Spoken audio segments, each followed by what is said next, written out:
kota ezalaka ya kimia année ya esengo ezalaka année ya réussite totale ezalaka année ya santé malamu na kombo na yesu asiya vraiment lelo na ye kolakisa ndenge nini okoki kotete bameshe na yo meshe na simbi okozomona bameshe na simbi eza vraiment noir makasi nasala perrique mais namoni mwa différence entre mèche na laisse frontale nango.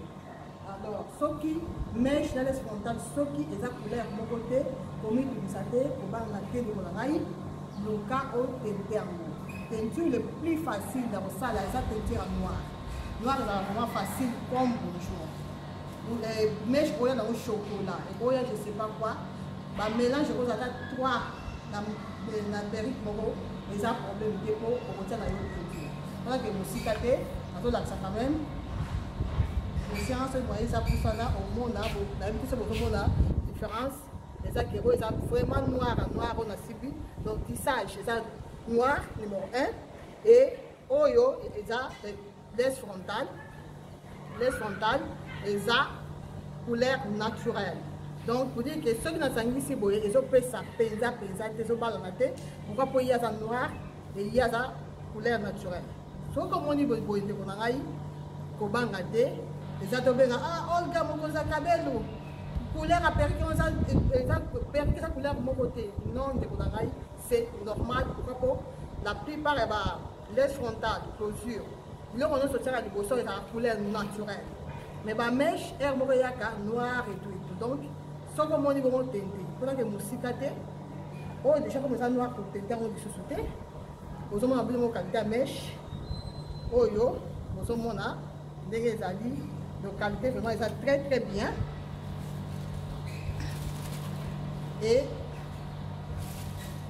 laisse frontale de biso oyo normalement laisse frontale ya kaipira wana ça ondulé mèche normalement ça ondulé et dans ce cas na closure ya kaipira pourquoi dans ce cas na closure oyo na otia na closure oyo boye potanga na otia teinture na ngai nyonso ekofongola fonga alors tant ça la perrique na ekosala bien makasi bolanda bino moko bomona ndenge perrique ekosala ngo eki ndenge ekokomi donc po otente oza na besoin ya huile ou bien huile d'olive bokotuna ah mokonza kabele comme soki ba huile ngapi na uti oyekola ngo kala te ayebaki mpe te nde balobaka bayekolaka kaka chaque jour tobakisaka un plus donc huile eza mpona kotia avant otia teinture na yo donc osala huile d'olive soit huile oyo tolambela vraiment huile normale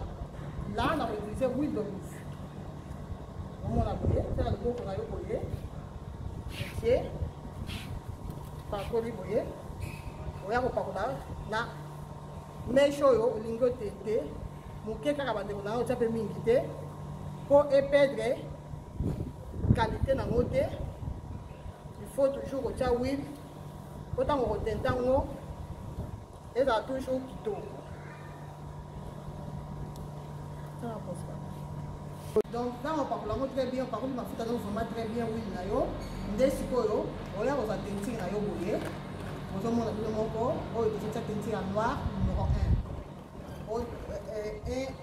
un bébé ezali lelo totia 1 po soupe na biso eza vraiment noir makasi oya ofongoli bandeko na nga na bosani eloko oyo koki kobosana te avant tia teinture na yo eza bagan eza très important lata gan nde naza bonga adouble bagan très important bandeko na ngai po soki olati bagan te ekotumba yo maboko po teinture basala yango bajete donc oya ofongola boye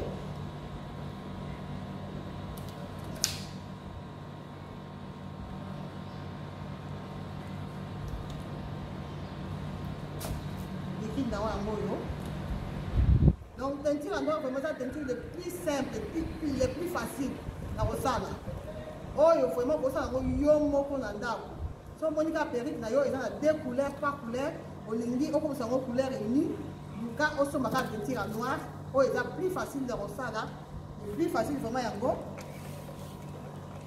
obalusi yango boye puissance boye eza soka biso talaka vraiment pusanaka ozwaka vraiment na kati. Donc ozomona pâte na biso ndenge tozomélanger pâte na biso. Il faut qu'on mélange très bien.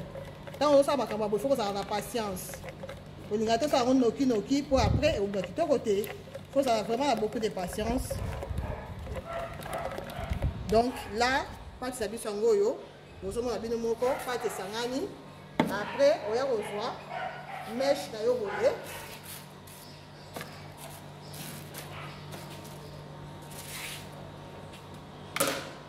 Ça va très important.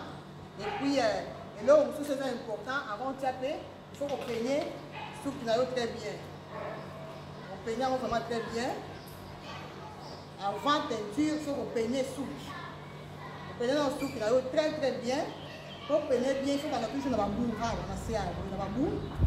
On peigne. Après, on va très important. Après, vu que ça met ça au niveau là, on a débarrassé la gare.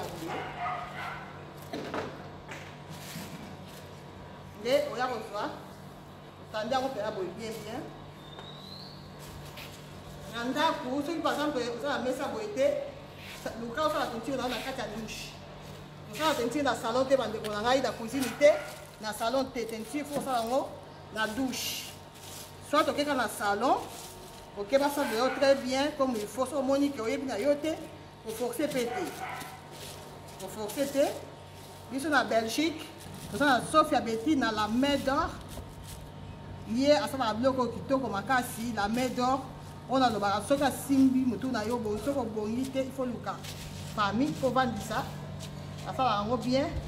Nous avons la JC Prof. JC Prof, la main magique.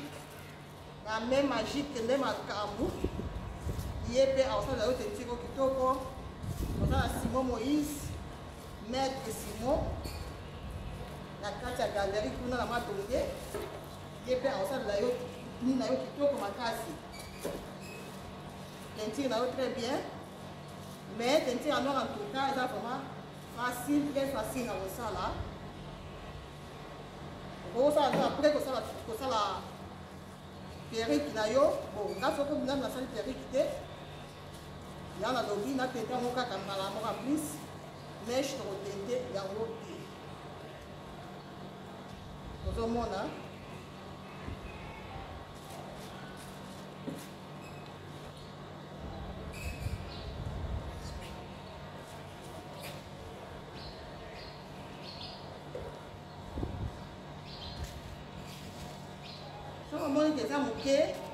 Ça suffisant au fond la peine de nous sous on tient sur son gâteau mais on va ça pour on va laisser frontal dans notre tente on tente dans va mèche ça laisse frontal dans notre tente ah wata ici peinture ko banga te po eloko yo après perruque après ko ça perruque ba kata kango donc ata ici dans notre tente ndeni ko banga te po o kata na yango tant comme saleté il y a pas de problème.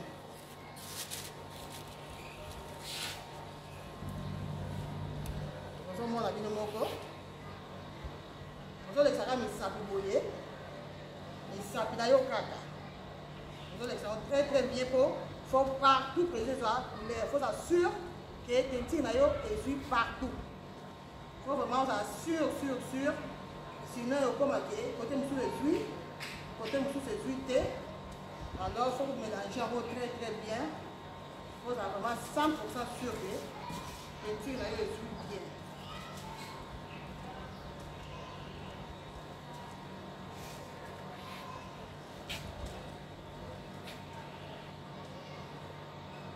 On va d'abord ça perruque, on va ndenge pour madame.